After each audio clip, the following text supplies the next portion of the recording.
if Hamas hadn't stopped to rape and torture in the Gaza envelope, and it had just pushed on to Hebron and Jerusalem, it could have gotten to Jerusalem on that day.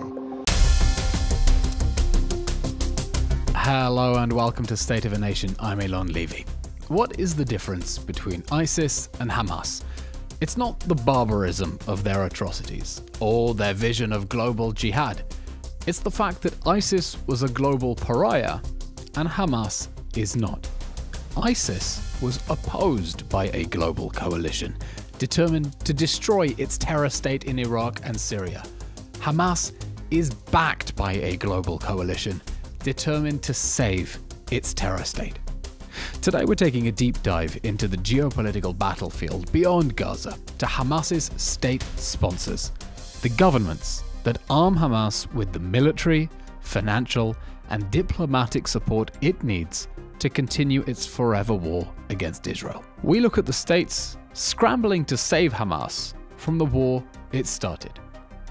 Joining me is Michael Doran, one of the sharpest minds on Middle East security. He's a senior fellow at the Hudson Institute, a former US national security official from the George W. Bush administration, and someone who has spent decades studying the forces shaping this region. We pull no punches in this fiery episode and lock horns on foreign actors' responsibility for this crisis. Together we look at the role of the Islamic Republic of Iran, but also of Qatar and Turkey and Egypt, asking what they stand to gain from propping up Hamas, what their interests are in a rapidly reshuffling Middle East in which Israel is demolishing Iran's ring of fire, and what Israel should do to make sure that the October 7th war, which Hamas started, cements its status as a regional power in the face of enemies that want to take it down. Be sure to like, subscribe, and hit the notifications bell so you never miss an episode. Now let's dive between the lines and beyond the headlines. Breaking news out of Israel this morning. Shocking hostage taking. Hundreds of Israelis are dead. I want to bring in Israeli government spokesman. Eylon. What happens with a 4-day pause? How do you resolve this? Where does this go? Michael Doran, welcome to State of a Nation. Great to be here. Thank you. I've been following your work since your essay 10 years ago on Obama's secret Iran strategy. 10 years. 10 years ago, 2015. I can't believe how old I am. and can't believe how old you are and how the region has changed beyond recognition since there was a US administration that thought that Iran could be tamed into a responsible regional power. Where did that go? You know, unfortunately, those people are still there. Even in the Trump administration, there are people who think that. That Iran can still be moderated. Yeah, they're in the Defense Department now. There's a network of people who think that. Michael Doran is the Deputy Assistant Secretary of Defense. Certainly some appointments there that are raising eyebrows given the Trump administration's commitment to maximum pressure against the Iranian regime. Yeah, those officials are out of sync with the president, for sure. But it just shows you that there's this way of seeing the Middle East that we primarily associated with the Democrats, and I think you can think of it as the democratic worldview, or the progressive worldview is maybe a better way of saying it. But those people exist also on the Republican side. Iran is one of the countries that I want to talk to you about today as we shine a spotlight on Hamas. Not just Hamas as a terrorist group, a terror organization, but Hamas Gaza as a terror state. A terror state that, unlike ISIS, has state sponsors, and Iran is one of them. So first off, I want to understand from you, why does a terrorist state like Hamas have state sponsors in the first place? Well, there's always been in the Middle East since World War II a network that was opposed to, a network including states that was opposed to the existing order and is therefore opposed to the dominant Western power, and then also Israel. As Israel as an extension of the West, or they hate the West because of Israel? Which way around is it going? I actually think that's a great question. I actually think, I've never really argued this, but we're already there. I actually think that a lot of the heat that Israel takes is because it is the ally of the United States. The kind of people that I was talking about before in the Defense Department now, But the people who think that the way to stabilize the Middle East is by reaching out to Iran and reaching an accommodation with it, they would argue that America is taking heat for being Israel's ally. And the key is to put distance between Israel and the United States, and that will then give the United States greater flexibility in dealing with other states in the region. I think it's the exact opposite, that more the hostility that Israel takes is hostility to the West. So you think the reason that the Hamas terror state in Gaza has state sponsors is because Hamas is seen as a tool for pushing Western and American influence out of the region? Absolutely. That's why you get Shiite fundamentalist Iran aligning with Sunni fundamentalist Hamas, and Persian Iran and Arab Hamas. They can overcome any of these sectarian or national differences because they share the same goal, the same ideological goal of defeating the West. Which really underscores the point we've been making, and it doesn't matter whether you're saying they hate Israel because of the West or they hate the West because of Israel. It doesn't really matter. The fact is they hate both of them, and it means that Israel's enemies are therefore the enemies of the West. And when Israel is fighting, it's fighting for the West. 100%. Although I don't think it's just academic to spend some time thinking about with regard to each player, who do they hate more and why. Okay, well, in the case of Hamas, I think Hamas first and foremost hates Israel and then hates the West for supporting Israel. In the case of Iran, I think it's the opposite. Iran hates the West and supports Israel because it hates the West. So let's break down who the dramatis personae here in this game. Which countries would you classify as being Hamas's main state sponsors? I would first of all say, why are we asking the question? That's what are we trying to get at? And if we designate somebody as a state sponsor, what is the result of that? Well, what I mean to say is that this is I take it that you and I are having a discussion about strategy, not an academic discussion about causality. No, and I think that's a very important question. For me, one of the most disconcerting things over the last year and a half has been that we did not see a global coalition forming against Hamas. We definitely did not have a designation of Hamas as an enemy of humanity in the same way that ISIS was designated as an enemy of humanity. There have been countries that have been actively supporting Hamas, shielding it through diplomatic, military, legal, financial means, in a way that has hamstrung Israel's ability to fight this terror organization, in a way that has co-opted international institutions, and in particular UN agencies, to stymieing Israel's ability to defeat this terror state. And in particular with regard to the hostages, I have been trying to lead the line of argument that says we need global pressure on Hamas to let the hostages go. And the path to that runs through the countries that provided its oxygen, that provided its lifeline, because they have leverage over Hamas. The West has leverage over these countries, and therefore that leverage should be used to force Hamas to let the hostages go and to relinquish power. That's why I'm interested in this. Okay, so we're you and I are partially on the same page and partially not, I think, given the way you've said it. I think the number one goal is for Israel and for the United States. The number one goal is to defeat Iran, which is the main state sponsor, if you want to talk about a state sponsor. And I think, well, let me ask you a question. Who do you blame most for the fact that Hamas has not been designated as an enemy of humanity in the way that you would like to see? I would list 5 major state sponsors. And I gather you may disagree, and we'll have an argument about that. The Islamic Republic of Iran, yeah, Qatar, Turkey under Erdogan, South Africa, possibly Egypt, Ireland, and only half in jest, but definitely, but definitely Iran, Qatar, and Turkey. To my mind, can we agree on this? That if President Trump's plan for Gaza is carried out, that Ireland should receive a very large number of Gazans? I think it's the least that Ireland can do, given They all owe it. the They owe this- damage they that owe they this have to- caused in this conflict. They have to stand. They have to put their money where their mouth is.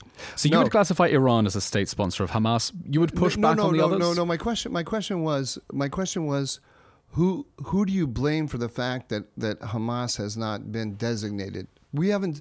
The West has not Qatar. stood.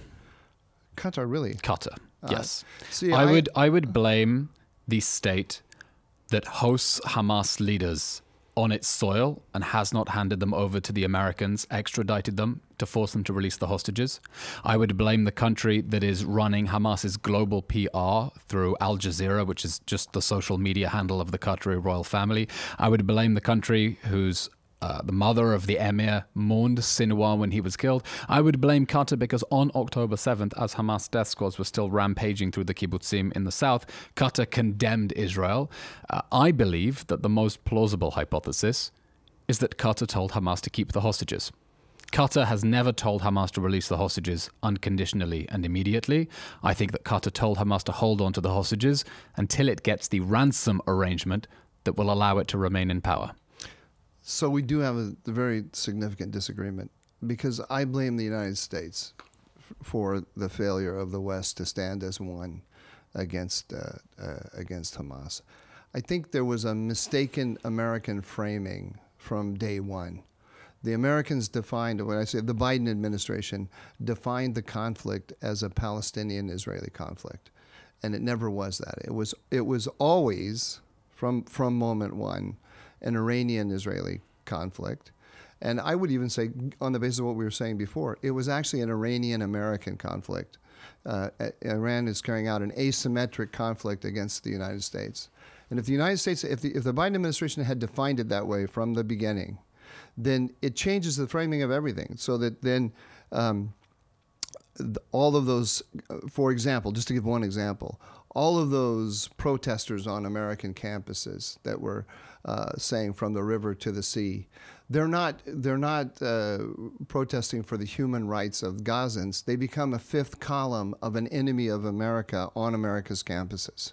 And so that's just one example of how it changes all of the framing. But it also leads to very different strategic decisions from moment one, because the greatest threat to Israel on October 8th was not Hamas. The greatest threat was Hezbollah. So it would have led to an American-Israeli discussion immediately about how to take down Hezbollah. And the Biden administration worked from October 8th on, to distance Iran from the conflict completely, to say that they had nothing to do with it, and to see them as a potential interlocutor for stabilizing the region, and B, to work for a ceasefire immediately, to leave Hamas in place and just to stop the conflict and get a Palestinian-Israeli negotiation going. So at the same time that they said all this, the administration also said revitalize Palestinian Authority, et cetera, et cetera, et cetera. Started asking Israel, what's your plan for the day after, putting an enormous amount of diplomatic pressure on the Israelis when all of the pressure should have been on Hamas and the Iranians. That's a very important perspective. In fact, I filmed another episode of this podcast with Peter Berkowitz, who former advisor to Secretary of State Pompeo, now at the Hoover Institution. We filmed it in Washington, D.C. And he explained the difference between the Democrats and the Republicans as being Democrats understood that October 7th was a result of the failure to achieve Israeli-Palestinian peace. If only Israel had accommodated the legitimate needs and aspirations of the Palestinian people, there wouldn't have been this eruption. Therefore, the solution is get the PA and two-state solution back on track. Republicans, by and large, of course there's some overlap, Republicans by and large saw this as Iran's fault. And he said if he were in the White House on October 7th, he would have gone to the president and said, Mr. President, you need to tell Iran to force Hamas to release the hostages or it will have no navy. Right. I agree with Peter entirely. That's the issue. And I think all of the other issues that we're talking about change if you get the American strategy right, and Iran is designated as it should be. I mean, I'm not talking about a legal designation. I'm saying if it is identified correctly as the source of the problem, and we begin working together to solve it, the main source of the problem, and we work together to solve that problem, everything else gets easier. So I want to move on to the other countries later on, and I'm sensing some pushback about Qatar and relish the opportunity to have a little back and forth. I'm happy to talk about it, but my understanding of the Qataris is within that framework that we're describing. Let's talk about Iran first and set the stage. Iran, you've established, is the Hamas terror state's single biggest sponsor. How extensive is that support? What form does that take? They give Hamas money, they give it training, they give it weapons, they give it weapons know-how, they give it diplomatic support, and they give it the military support of all of the other proxies in their resistance axis. That so-called Ring of Fire. The Ring of Fire. And what is Iran's strategic interest here? Did Iran build up Hamas, Hezbollah, the other proxies, to use as a doomsday weapon with which to destroy the Jewish state? Or was it, as in particular from conversations with European officials, this perspective, no, this was intended as a defensive measure to contain Israel and allow Iran to dominate the Middle East by keeping its most powerful actor at bay? What is the reason that Iran is backing Hamas? What is it trying to get out of this relationship? Iran wants to destroy Israel, and it wants to undermine the American order in the Middle East. So it has a long-term strategy to drive the United States first from the Persian Gulf and then from the entire Middle East. Israel is the greatest regional impediment to that project because Israel is the only power that is really engaged directly in military competition with it and capable of diminishing it significantly as it is done. How much knowledge, advanced knowledge, do you think the Islamic Republic of Iran had about October 7th? I think they had general understanding from what we know, and I can only go by what people who've seen the most sensitive intelligence have told me, but it could change. They had a general understanding of what Hamas intended to do. They didn't know about the timing of the attack, and Hamas jumped the gun. There was no clear coordination between Gaza and Beirut, for example. Yeah, which was a terrible, from the point of view of Iran. This was a missed opportunity. What is absolutely terrifying about October 7th is the understanding that it could have been so much worse. That if Sinwar had not been so hasty and had coordinated properly with Hezbollah, and they had invaded in a pincer movement, Hezbollah had plans to invade Israel 50 miles into Israel. It would have made October 7th look like child's play. And in some ways, as horrific and barbaric as the atrocities of October 7th were, we were saved the worst because Sinwar jumped the gun. And October 7th has blown up spectacularly in the face of the Islamic Republic of Iran. No one could have imagined that Iran's financial, military, moral, diplomatic support for Hamas would lead to a domino chain reaction that would see the complete obliteration of Hezbollah. We're filming this just a day after Hassan Nasrallah's funeral. His successor was not at the funeral. The Air Force that killed Nasrallah was. Hezbollah is gone. The Assad regime has fallen. Iran is stripped of its air defenses, and I think that an Israeli attack on the nuclear facilities is almost a foregone conclusion this year. I don't, and that relates to my objection to your position on Qatar. But we can get to that in a bit. We'll get to that in a second. Interesting. We'll pause that thought. But October 7th has exploded spectacularly in the faces of the Iranian regime. This is not what they were planning. This is not what Hamas was supposed to do. And so I wonder, is October 7th the case of the dog wagging the tail or the tail wagging the dog? It could have been even worse than you described, because. Oh, go on. That's the optimistic scenario? No. As a senior Israeli official recently said to me, if Hamas hadn't stopped to rape and torture in the Gaza envelope, and it had just pushed on to Hebron and Jerusalem, it could have gotten to Jerusalem on that day. And can you imagine what that would have, the excitement that would have elicited all around the Islamic world, among every hater of Israel and every hater of the West? It would have the idea that if you had Hamas gunmen from Gaza on the outskirts of pushing all the way to the outskirts of Jerusalem, it would have changed the whole, I think, the political shape of the event. It would have elicited an outburst of jihadi, messianic, apocalyptic fervor that would have excited every jihadist in the world. This is a really obvious statement. Now, when he said it to me, it's a very obvious statement, but it had not occurred to me that they could have done that. If they had. I think they were probably themselves surprised at the lack of Israeli defenses on that day. Looking back, I was in Tel Aviv at the time.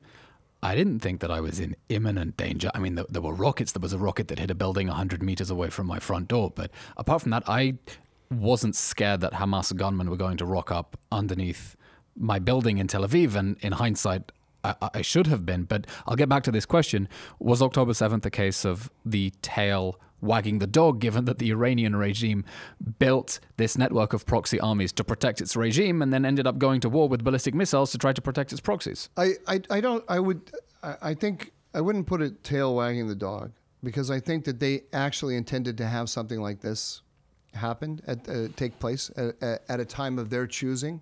It's just that that Hamas jumped the gun.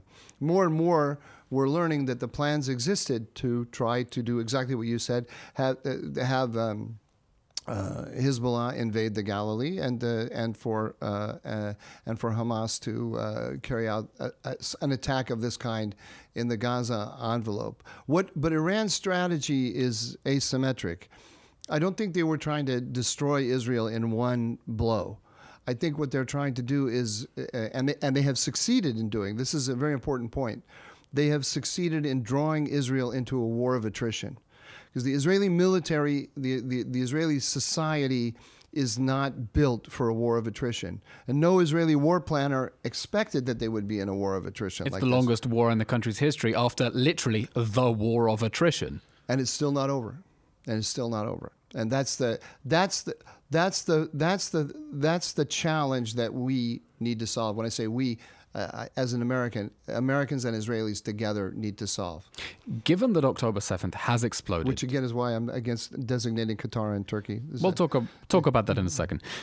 But given that October 7th has exploded so dramatically in the Iranian regime's face, this isn't what it was planning. Iran is weaker, I think, than it's ever been, and Israel is in the strongest regional position than it's ever been.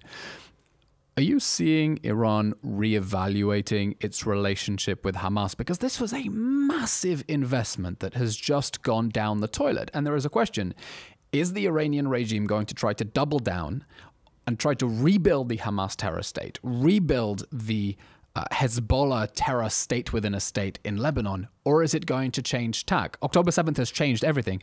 What has it changed for the Ayatollahs? I don't think it's changed anything. Let's put it this way. I think they're reeling right now. They're totally reeling for all the reasons that you said. They've been, pardon me. The bigger blow to them than Hamas, of course, is Hezbollah. Hezbollah has is the greatest asset that they have in the world, and they have a cultural, religious, organizational connection to Hezbollah that they don't to Hamas. Hamas is a Sunni radical organization. It's Palestinian. There's a connection between Lebanon and Iran that is much the Shiites of Lebanon and the Shiites of Iran that's much deeper on many levels, including intermarriage of the elite. The Hezbollah was the essence. Essence is too strong of a word. The key component, the central component, the axis of the Quds Force. The Quds Force being the external arm of the Revolutionary Guard Force. Without Hezbollah, there's no Quds Force, or at least the Quds Force is a shadow of its former self. And Israel has not defeated Hezbollah, but it has taken it down several very large notches, and that's to the point that Israeli warplanes flew over Nasrallah's funeral in Lebanon, and there's nothing Hezbollah can do. Right. So they can't. The Iranians cannot. They cannot get rid of Hezbollah. They cannot turn their back on Hezbollah. The regime cannot. It is part of the regime. It's an integral component. But what about Hamas? Hamas. How is Iran's strategy towards Hamas changing? Is this an investment they're going to try to recoup, or is it a sunk cost and they'll write it off now? Oh, I don't think they will ever. I don't think they will ever give up on it because it's useful to them in a variety of ways. First of all, the Palestine cause has such. Hezbollah doesn't resonate. The Lebanon cause doesn't resonate throughout the Islamic world. The Palestine cause does. You know, you mentioned Ireland before. You know that the loyalists in Northern Ireland fly the Israeli flag, and Sinn Féin, the IRA, fly the Palestinian flag. All these kids on college campuses in America chanting "From the rivers to the sea." They don't know which river, they don't know which sea, but they're chanting it. So there's this global attention factor, and it's global, but in the Islamic world, it's even stronger, of course, that Palestine gets. So Iran is not going to give up on Palestine. But in terms of the military organization, Hezbollah is much more part of the Iranian system than Hamas is. Let's switch to Qatar. I see Qatar as being one of the Hamas. Before we do, can I say one more word about this? Go for it. About where they are. What the Iranians are doing right now, because as I said, they're reeling. The Israelis have left them naked before any attack. They know that the Israelis at will can hit their nuclear program and so on. So there are only two things that are, there's only one thing really that is preventing Israel from attacking Iran right now, and that's the United States, American policy. So what Iran is going to do, I predict, is they're going to try to draw Donald Trump into a lengthy negotiation about the nuclear program in an effort to buy time. And in the meantime, they're going to try to build up their air defenses again.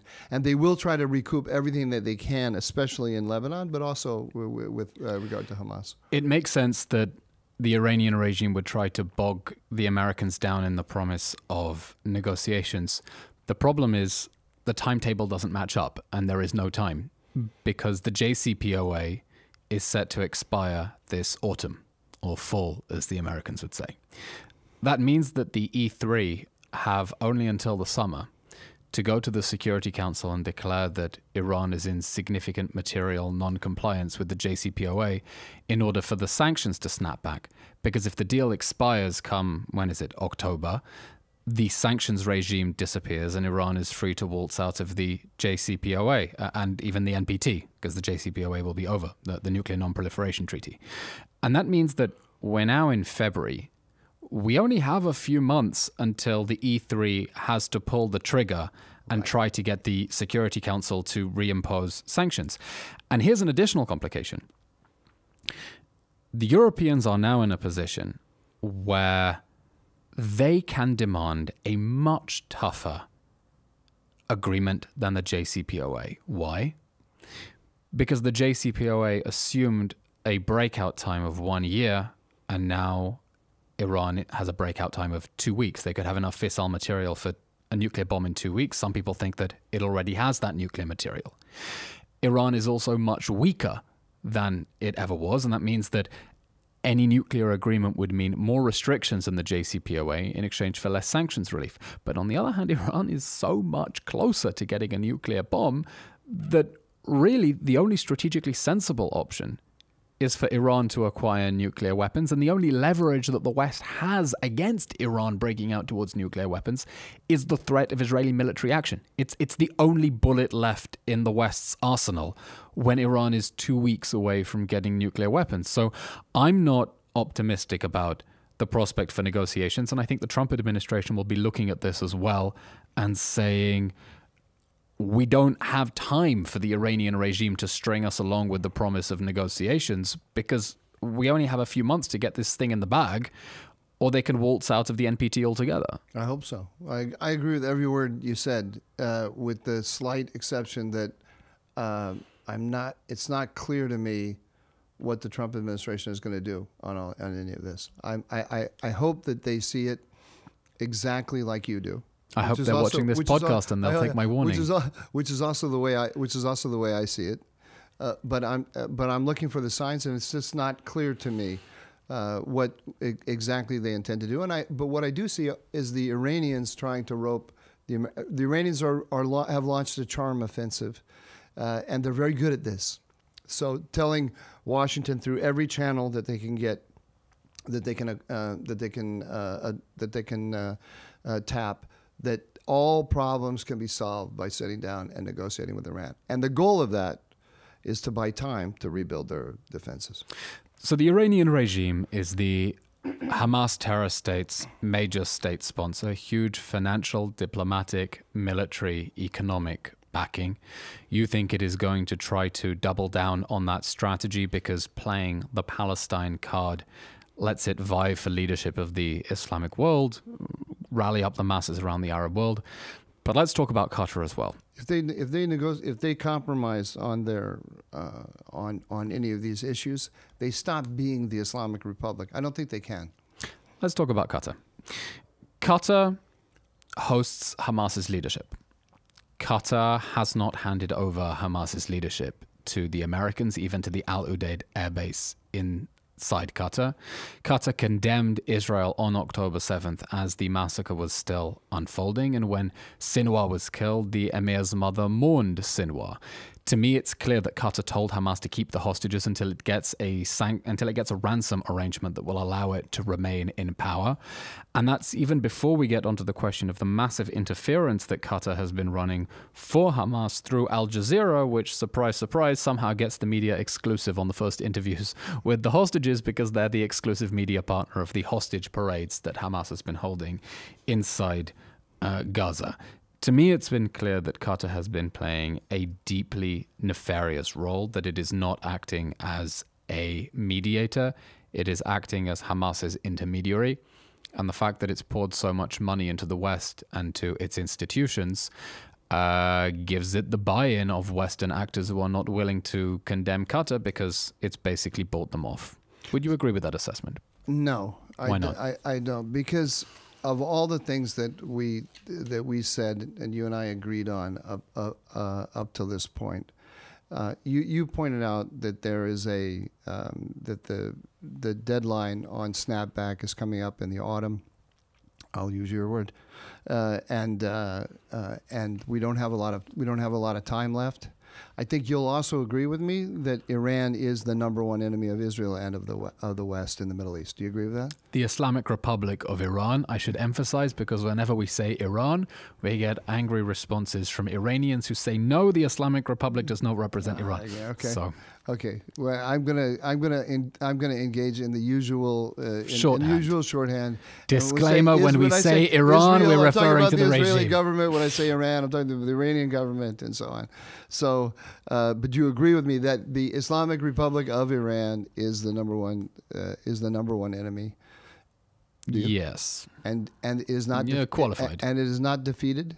Is far from being defeated. The war is still going on. The war is still going on. Hezbollah is still a viable concern. It's been weakened greatly, but it could come back. It can come back as it could come back, but Hezbollah has been degraded from being the world's most powerful non-state actor to being a militia with a leader who is afraid to show his face in public. But it can still come back. Anything can come back, of course. So it isn't completely defeated. No. That has to be our number one goal. And that's what we should be talking about every day. Every minute spent talking about a second or what I even say third-rate power like Qatar, first of all, is a wasted minute, because we need to keep the focus on Iran. That's where the That's where we're going to really change the balance of power between Israel and its enemies. Sure, I want to change the balance of power, but I also want to get the hostages out. The hostages who are still being starved and tortured in Hamas's dungeons. The leaders of that regime are in Qatar. So if we put pressure on Qatar to kick the Hamas leadership out of Qatar, where do they go? Not my problem. But into the sea, for all I care. It is your problem, because they're not going to kill them. They're just going to send them somewhere else. Is the new host? Well, I'll tell you where I'd like to see them go. I'd like to see them. The United States has an Air Force base in Qatar. I'd like to see them being put on a plane and sent to the United States to face justice. So you'd hand them over to the United States, and then the United States does what with them? Puts them on trial for crimes against Americans. Well, how does that help you get your hostages back? Because the threat of extraditing them, the realization that they have to release the hostages in order to save their own skin, would push them to release the hostages. Right now, Hamas sees the hostages as being not only insurance, but an asset. I want Hamas to see them as a liability. Do you think it's a realistic possibility that the United States will say that to the Qataris, and the Qataris will do it? It's what I'm demanding. Okay, you can demand it. Is it a realistic prospect? I think it should be. If you're saying it's not a realistic prospect because Qatar has bought off enough administration officials and people within the elite circles, then no. But that doesn't mean that should not be the demand. No, my view is that we're not taking enough responsibility for the situation that we're in right now, and putting too much of responsibility on the Qataris. The Qataris do what we ask them to do to a very significant. So why does the United States not ask Qatar to hand over Hamas's leaders to face justice? Because I think first of all, the United States doesn't want to be solely dependent on the Egyptians as the interlocutor between. There has to be a negotiation between Hamas and Israel, Hamas and the United States, right? To the extent that we need to get the hostages out. Yes. If the goal is to get a deal on the hostages, there has to be ransom. There has to be a negotiation. Yes. I mean, we could say, forget it, we're just going to do scorched earth, but then that means no. We have agreed. We have agreed. We have agreed to a ransom to get the hostages out. So then isn't it better to have two interlocutors with Hamas than one? No, I'm not sure I follow why it would be more advantageous to have two interlocutors than one. I think a decision has been made by both the Israelis and the Americans not to have Egypt as the sole interlocutor. Why? Because it gives Egypt too much power over the situation. Egypt has its own interests, and it pursues its own interests through the negotiations. And so it's better to play Egypt off against the Qataris. How do you think the Egyptians and Qataris are being played off against each other? Well, because there are two different channels from which to talk to Hamas. In what way is that finding expression? How has that proven itself and its utility in the last year and a half? Well, the situation is not desirable by any stretch of the imagination, but that doesn't mean that it's going to be more desirable if we have a single interlocutor. Why doesn't Qatar order Hamas to release the hostages? First of all, we don't believe, I think, that they have the ability to actually force them. I don't agree with you. Do you think if the Qatari police rocked up at the door of the Hamas leaders, whichever hotel or luxury apartment complex they're at, and told them, you have an ultimatum, you have to release the hostages now, or we're putting you on a plane to the United States? I think those guys are not the ones who make the decision ultimately anyway. So those guys go to the United States. They're prosecuted or they're handed over to Israel. They're Fantastic. Killed, so what's the loss? Whatever. What's the downside? The loss is that we don't have our goal of reaching a deal to release the hostages is not advanced in any way. Because you think that the foreign leadership of Hamas has no influence over the Hamas on the ground? Very little, yeah. So what leverage do you think that Qatar has over Hamas? Not much. That's why I think everything that you're describing is a sideshow. Let's imagine a world in which Qatar had not condemned Israel on October 7th, right? The massacre is still going on, and the Qatari Foreign Ministry says that it holds Israel solely responsible for the ongoing escalation. Let's assume that Qatar stopped using Al Jazeera in order to accuse Israel of a genocide and to take Hamas's side and even help it host the hostage parades. Let's say that Qatar did not give Hamas the diplomatic backing and continue to give it coverage. You don't think Qatar would contribute to making Hamas an international pariah? No. I think it would have. I think it would have a negligible effect on the overall situation. The Talmud says that we shouldn't blame the mouse that got through the hole in our wall. We should blame the hole. And I think that all of this focus on Qatar is blaming the mouse rather than the hole that we allowed to be created there. The hole being what? The Israelis invited the Qataris into Gaza. It was part of the conceptia leading up to October 7th. The Israeli establishment decided erroneously and mistakenly a terrible mistake. But a mistake that it made, and the United States was party to the mistake. The United States also made this mistake, that Hamas had become the manager of the Gazan economy rather than a jihadi organization hell-bent on the destruction of Israel. And the Americans and the Israelis, but actually the Israelis were the ones who, my understanding is it's the Israelis who were the ones who initiated it to begin with, under the previous Trump administration. They encouraged the Qataris to step in and start pouring money into Gaza. So we have to start from there and say we screwed up. And it's not that the Qataris are this devilish country that is really trying to destroy the West. We made this mistake. The other mistake we made. So what is Qatar's interest then? What is Qatar trying to achieve? Why would Qatar condemn Israel while the October 7th massacre is ongoing? I think you have to understand the Qataris as part of a regional coalition. There's the Turks and the Qataris, and then you have the Gulf states, and they are in competition to a certain extent with each other.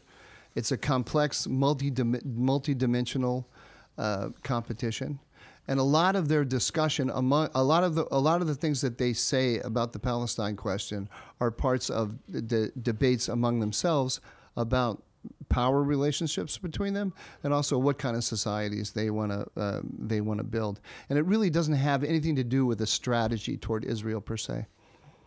What does it have to do with? This, just what I said, this multi-dimensional debate, discussion about what kind of societies they want. What kind of society do they want? Well,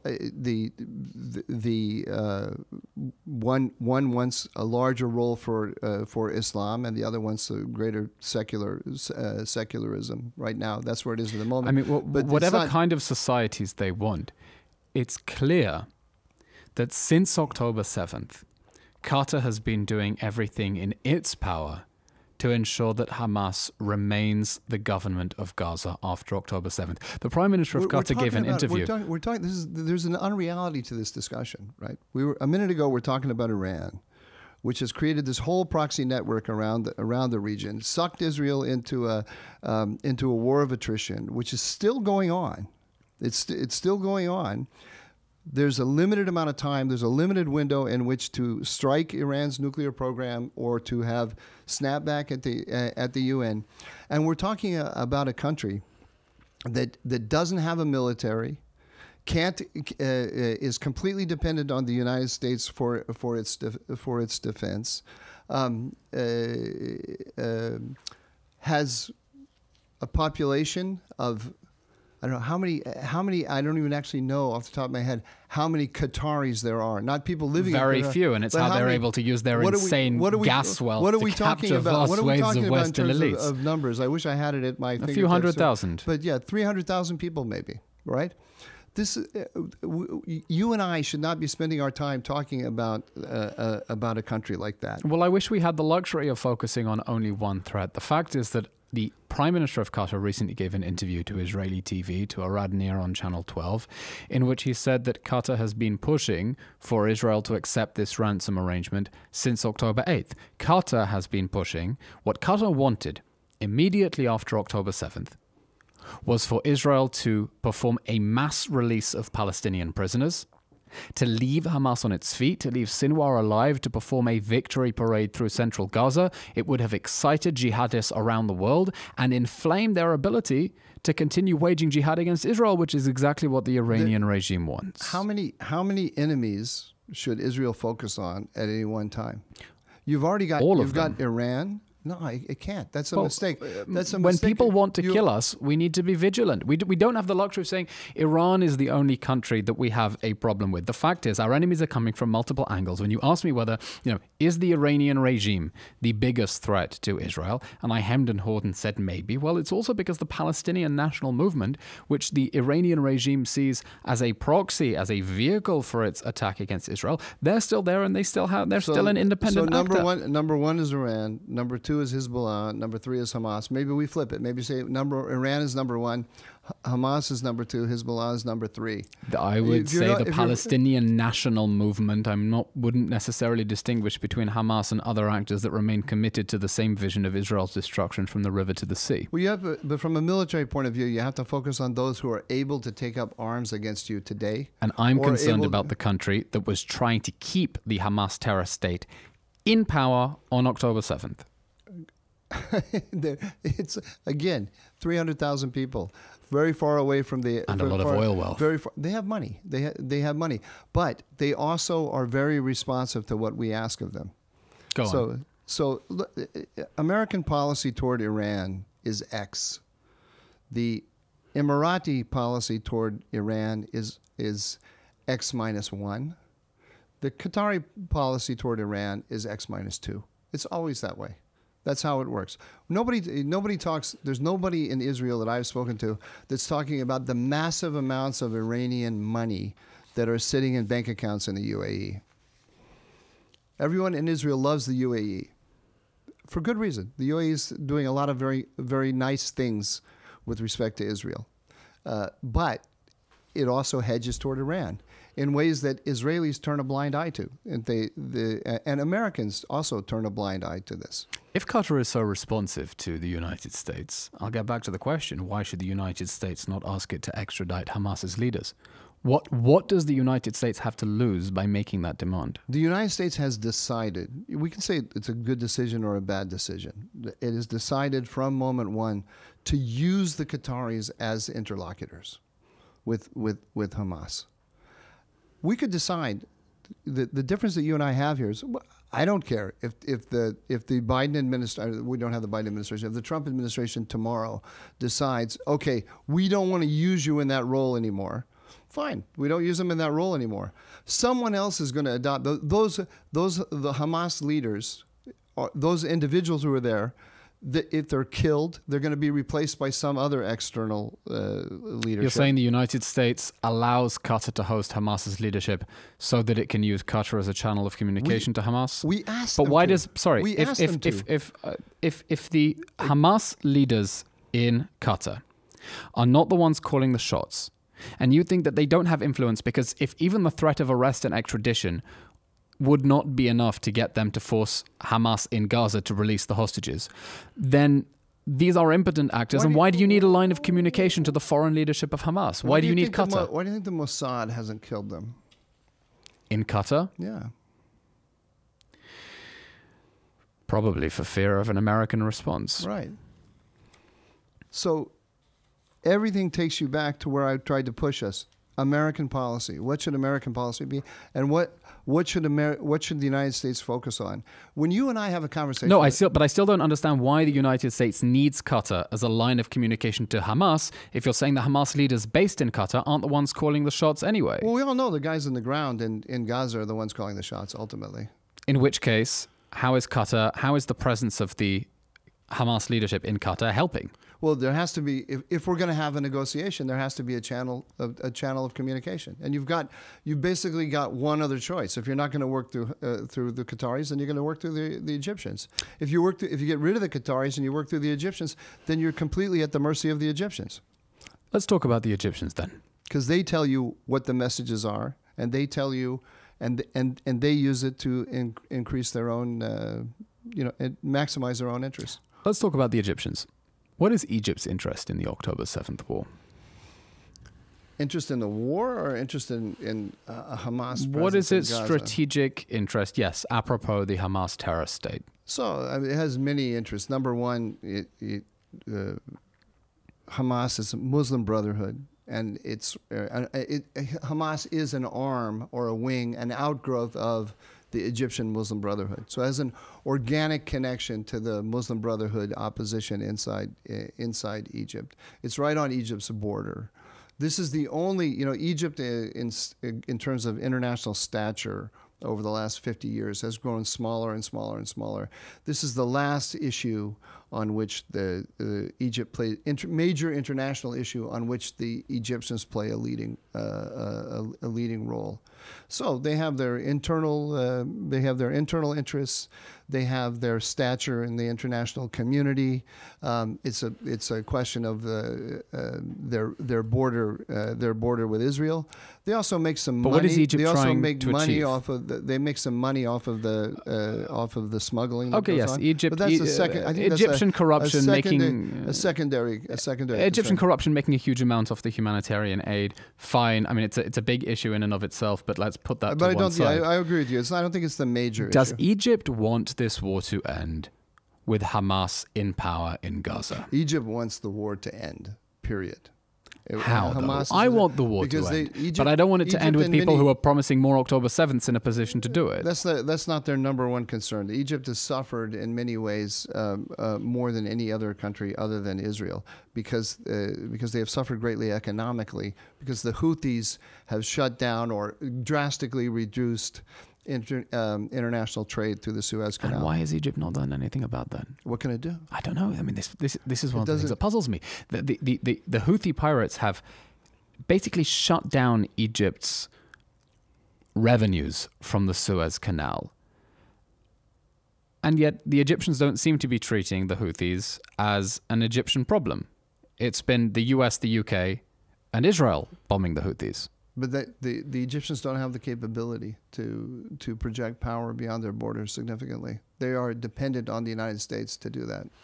So the Egyptians, this is the genius of the Iranian strategy, is that the Iranians put the military power of their resistance axis, all their different proxies, behind the global ceasefire movement. On the basis of the calculation that if there is a ceasefire, then Hamas will remain in power, and if Hamas remains in power, then it is de facto victorious. Because as long as Mordechai Kedar said, if one Hamas fighter at the end of the war climbs on top of one pile of rubble and makes a victory sign, then Hamas has won. And does Egypt want Hamas to remain the de facto victor of the October 7th war? I don't think they're thinking about it like that. I don't think anyone other than Israel and people like you and me are thinking about complete eradication of Hamas. Everyone else is thinking, how do I manage this problem so that I alleviate the worst problems that I have? And for Egypt, or maximize that's the Houthi issue. Egypt wants the war in Gaza to go away so that the Houthis will unblock shipping in the Red Sea. That's probably their number one concern, I would guess. Interesting. What leverage do you think Egypt has over Hamas? Not that much. Not maybe a little bit more than the Qataris because they can play a role in allowing or blocking the smuggling out of Gaza, but they're not in a position to destroy it. And yet, I would describe Egypt as being a state sponsor of Hamas, if only because it has joined South Africa's ridiculous case against Israel at the ICJ, accusing it of genocide. A quote-unquote genocide in which Egypt is, of course, complicit, because if it's charging Gazans thousands of dollars to escape that so-called genocide, then it has a share of the culpability. But that irony seems to have gone over their heads. Why is Egypt co-sponsoring South Africa's case at the ICJ, waging lawfare against Israel, acting as advocate for the devil? See, this takes us down the same route as far as I'm concerned as the discussions about Qatar. When you and I talk like this, what are we doing? Why are we doing this? What's the purpose of our discussion? In my mind, at least if I speak for myself, I want to influence Americans to have a certain view of the Middle East so that they focus on the things that are going to be most effective in the quickest amount of time.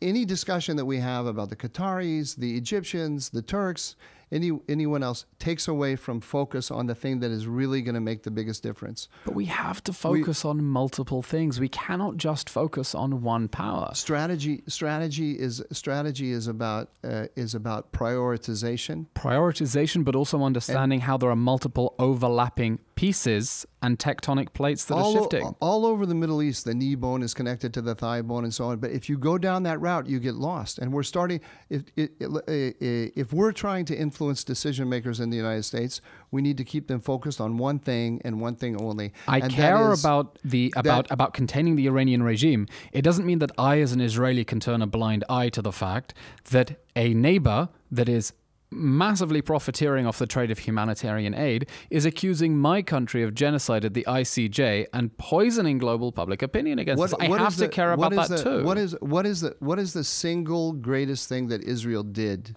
to get the hostages released? Other than military pressure, what put Hamas in a position? If you want to think about changing Hamas's calculations so that Hamas will release hostages, what was the thing that changed their calculation the most? It was the removal of Hezbollah from the Gaza front, or distancing it from the Gaza front. Nasrallah had said all along, we will not, as long as you are engaged in warfare as you, Israel, are engaged in warfare in Gaza, then your north will know no quiet, and your citizens, Israel, will not be able to go back to the border communities. It was the destruction of it was the degrading and destruction of Hezbollah to such a point that Hezbollah felt it had to drop out of, it had to renege on that promise, that left Hamas with the realization that it's alone on the battlefield. The way you got Hezbollah to make that calculation was by hitting Iran hard and leaving it naked. That's the connection where the knee bone is connected to the thigh bone that we need to focus on. If Israel takes out, or Israel and the United States together take out the Iranian nuclear program, the task of destroying Hezbollah completely and encouraging other actors in Lebanon to rub Hezbollah's face in the dust becomes that much easier. If that happens, then getting a better solution in Gaza becomes that much easier. As long as Israel has this Iranian network arrayed against it in one form or another, its room for maneuver in Gaza is restricted greatly. And that's not because of Egypt, and it's not because of Qatar. And anything we do to Egypt or Qatar is not going to change that essential equation. I want to process that a second. Before October 7th, foreign observers could have claimed that an Israeli attack on the Iranian nuclear facilities would ignite the Middle East, cause an escalation, that it would be dangerous and escalatory. What you're saying now is that at this point of the October 7th war, an Israeli strike on Iran's nuclear facilities would be de-escalatory in as much as the removal of the Iranian regime's influence liberates other actors to crush the remnants of Hezbollah in Lebanon, leaves Hamas even more bereft of its main state sponsor, forcing it to accept an arrangement it would never otherwise have considered because it was alone. And therefore, this move that I think is likely, if not certain, this year, will be the pièce de résistance that pushes Hamas towards its eventual defeat. Do I understand your thinking correctly? Yes, that's it. And just think about it. If Iran goes down, I'm not talking about the regime, but I'm saying if it is seen by the world to have its nuclear program, the jewel in the crown of its resistance network, if that is destroyed, Hezbollah will be seen to be weak. The Houthis will seem to be weak as well. And that will embolden other actors. Also, let's not forget the Iran-backed militias in Iran. Everyone in Iraq. In Iraq, everyone in Iraq right now is afraid. All of the Iran-backed militias are afraid. They're afraid that the United States and Israel are going to start targeting them, and they're defenseless before before this network. If we wait too long, and when Iran is able to buy time and start to rebuild and reconstitute its network, they will be emboldened. The Iran-backed militias in Iraq will be emboldened once again. Iran will perhaps have a new or a strengthened front in Iraq. The Houthis will not be subdued, and so on. This war is a war with Iran, and it is only half over, and we have to finish the war. And Qatar, Egypt, Turkey, they have nothing to do with it. Where does Turkey fit into this then? Erdogan has been vocally supportive of Hamas. Erdogan's Turkey treats Hamas terrorists in its hospitals. Erdogan's Turkey has even threatened a conquest of Jerusalem. What's Turkey's interest here? Why does it back Hamas? You know, American hospitals have treated Hezbollah, very significant Hezbollah fighters. How so? In Lebanon, the American University in Beirut has a hospital, and a number of very significant Hezbollah fighters have taken shelter there with the knowledge of the Biden administration. Nothing was done about it. I've never heard of this before. I know. Yeah, I'm revealing it now to your audience. Why is that happening? I'm not sure this is happening now. It happened under the. Why did it happen? Because the Biden administration was reaching out to Iran in an effort to try to de-escalate. That was their de-escalate and deconflict. That's their language. In order to get to a ceasefire in Gaza. That's deeply disturbing. And yet Turkey's support for Hamas goes far beyond treating its fighters in their hospitals. It was only a few weeks after the October 7th massacre that Turkey's President Erdogan said, Hamas is not a terrorist organization, it is a liberation group. It is a mujahideen waging a battle to protect its lands and its people. There appears to have been coordination between Erdogan and the Iranian leadership, as well, repeatedly denying that Hamas are terrorists, publicly mourning Sinwar while comparing Netanyahu to Hitler.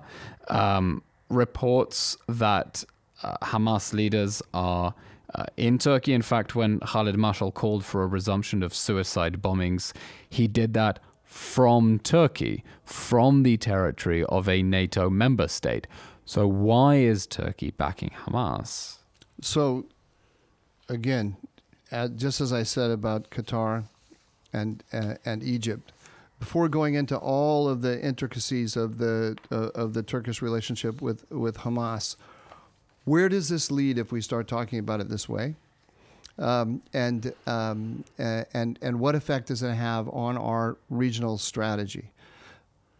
One of the greatest things that happened to Israel in the since October 7th, one of the greatest successes, strategic successes that Israel had in its war against Iran, was the toppling of Bashar al-Assad. That delivered to Israel a great strategic prize, because no longer. Yeah. No, because immediately it gave Israel an opportunity to bomb the whole Assad military, its stockpiles of WMDs, destroy its air force, destroy its navy, and what had been a major military threat on Israel's northern border was gone overnight. All of the Iranians were expelled entirely from Syria, and Iran no longer had the conduit from Damascus to Beirut to build up Hezbollah. Truly, we live in biblical times. Yeah. So who handed Israel that strategic coup de grace? Go on. Recep Tayyip Erdogan. Why? Because the Turks are the ones who toppled the Turks in support of their proxy HTS are the ones that toppled Assad.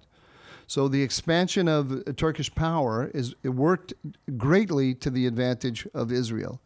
I would start before I'm going to start talking to you about all of the horrendous things that Erdogan has said about Hamas, or all of the ways in which the Turks have hosted Hamas and so forth. I want to talk about the overlapping strategic interests between the Turks and the Israelis.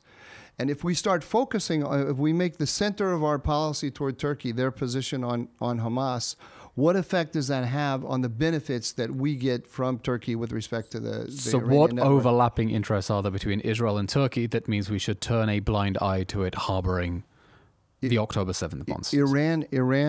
Iran and Turkey are today in strategic competition and in greater tension than at any time since I have been watching the Middle East. And when I talk to Israelis and to many of my American colleagues in Washington, there's not even any awareness of this. There's a tremendous amount of hostility coming from Ankara, coming from Tehran now toward the Turks. And is it obvious that Israel's interests are aligned with Turkey? Israel's number one enemy and the West's number one enemy is Iran, and anything that weakens Iran or counterbalances it is a good thing. Unless it just replaces it with another enemy. But there's no sign that that's happening whatsoever. There's no the Turkish policy on Hamas is highly objectionable. There's no doubt about that. And their rhetoric towards Israel has been highly and bellicose. It's come to a point of threatening to invade Jerusalem. Erdogan's rhetoric. Talk about neo-imperialism. Right? Erdogan's rhetoric toward Israel is also objectionable. But there's a difference between rhetoric toward Israel and putting together a network of proxies all around the Middle East that are pulling Israel into a war of attrition. There's no sign whatsoever that the Turks have decided on anything even remotely like that. And that's a good thing, and that's where we should hope to keep Turkey right now. If I can recap, Iran is the Hamas terror state's number one state sponsor, yes? Yes. You think that Qatar, Turkey, Egypt actually have very limited leverage over Hamas, although I would disagree. Yes. And you think that Israel's number one strategic interest lies, therefore, in continuing to weaken the Iranian regime and put everything else aside towards this goal of knocking the Iranian regime out of the regional map in order to pave the way for the final dissolution of its network of proxy armies, including the Hamas terror state that is still holding hostages right now? Basically, yes. I wouldn't say put everything else on hold. I would say prioritize that over everything else. Prioritize the destruction of Iran and its proxies over everything else. The entire Middle East changes. It's already changed. Israel and Turkey together have significantly reduced the power of Iran. I see your prediction for the future of the Middle East if Israel is successful in knocking the Iranian regime out of action. I wonder if you could offer another alternative analysis of where the Middle East will go if Israel is pressured into accepting a ceasefire deal that leaves Hamas in power. That as the UN General Assembly was demanding an immediate, unconditional ceasefire that would leave the Hamas terror state in power, and that this war does not end with Hamas's removal from power. What does that mean for the broader Middle East? I think that was a possibility if Kamala Harris had won, because I think the Biden administration was planning to try to come down on Israel like a ton of bricks to get the ceasefire. It looks like the Trump administration, in principle, is much more, and not just looks like, clearly the Trump administration, in principle, is much more supportive of the idea of destroying Hamas in Gaza. But I don't see, and this is, by the way, another issue where I was talking about the hole in the mouse. Can you tell me what the Israeli plan is to destroy Hamas in Gaza? I think that at this point in the war, it is impossible to destroy the Hamas terror state within the rules of the game that the international community has dictated. And I'll explain what I mean. There was a scenario at the beginning of the war when Israel went to UN agencies and asked them to cooperate with the evacuation of civilians from Gaza City, the UN refused. They insisted on keeping Gazan civilians in a Hamas stronghold, and it is impossible to burn Hamas to the ground while there are civilians running among their feet, and the UN is pressuring Israel to let in aid trucks that we know are resupplying Hamas. In order to destroy Hamas, we needed to get civilians out of the way, burn Hamas to the ground, and then there can be reconstruction afterwards. As long as we are playing this game where we go into an area and can never fully finish the job with Hamas because there are still civilians there, Hamas is going to grow.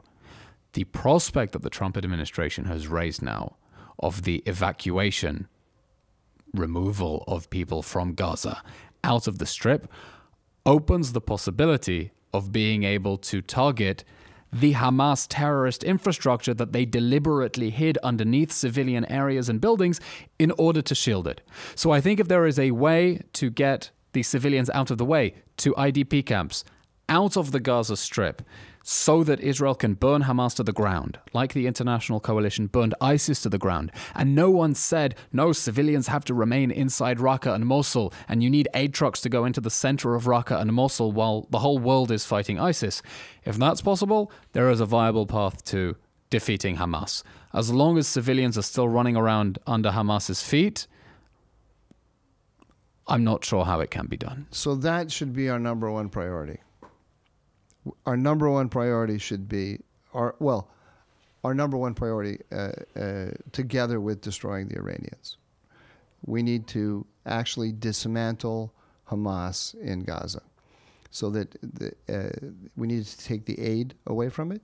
So aid goes through some alternative network and is not used by Hamas to control people and also to enrich itself. I don't see any, and that's a plan that has to precede. Let's say that Trump's aspiration of removing all of the Gazans and sending them to Albania or wherever is actually realistic and starts and could be made to happen. Then in a reasonable amount of time, before we can get there, Israel has to be able to identify the people who are ready to leave and to move them out. No Gazan is going to raise his hand and say, I want to go, as long as Hamas is in control on the ground, because Hamas will shoot him, will shoot his family or anyone else. So something like what you described has to be the number one priority. And that's completely in Israel's hands, or Israel and the United States. The evacuation of the population. Well, the sifting out, the moving all. Right now, Hamas controls the economy of Gaza because the economy of Gaza is entirely based on supply of humanitarian aid. Taking that away from Hamas, creating alternative networks, creating spaces inside Gaza where you can have people who are able to raise their hand and say, "I want to go," without being killed. That has to be the number one goal in Gaza, while going after Iran. None of that has anything to do with Turkey, Qatar. Yeah, Egypt. The Hamas terrorist state's economy is driven by humanitarian aid, which means we can call any country that is donating humanitarian aid in some way a state sponsor of Hamas. No. Again, that's the hole in the mouse. Israel has it within its capacity. If it decides to do it, and it has the support of the United States, it has the ability to shift the humanitarian aid from one network to another. Mike, this has been an UNRWA truck-sized dose of food for thought. Understanding how the different, I came up with that just now, how the different jigsaw pieces in the Middle East fit together. But, if we're talking about tectonic shifts, these are jigsaw pieces that fit together and then click and overlap, and you never know how the region is going to change, focusing on how Israel needs to focus on the destruction of Iranian influence inside the Middle East and create a new Middle East. Certainly we live in biblical times. Mike, how can people follow you on social media and your work? I'm at the Hudson Institute in Washington, D.C., and I tweet at Doranimated. Doranimated? Yes. Why is that your handle? I don't know. I just, when Twitter came out, I just didn't want to be... Probably Ad Doran was taken, so I wanted something that would... Mike Doran, thank you very much for coming on State of a Nation. Thank you. And that brings us to the end of today's episode of State of a Nation with Mike Doran. You can also follow him on his own podcast, Israel Update, a production of Tablet Magazine, together with Israeli writer and historian Gadi Taub. As always, if you enjoy these episodes, and I hope you do, we're producing them for you, please give us a like and subscribe on Apple Podcasts, Spotify, YouTube, wherever you are following. Share the link with a friend who will be educated and enlightened by our conversations between the lines and beyond the headlines. And until next time, I'm Eylon Levy, and thanks for joining us.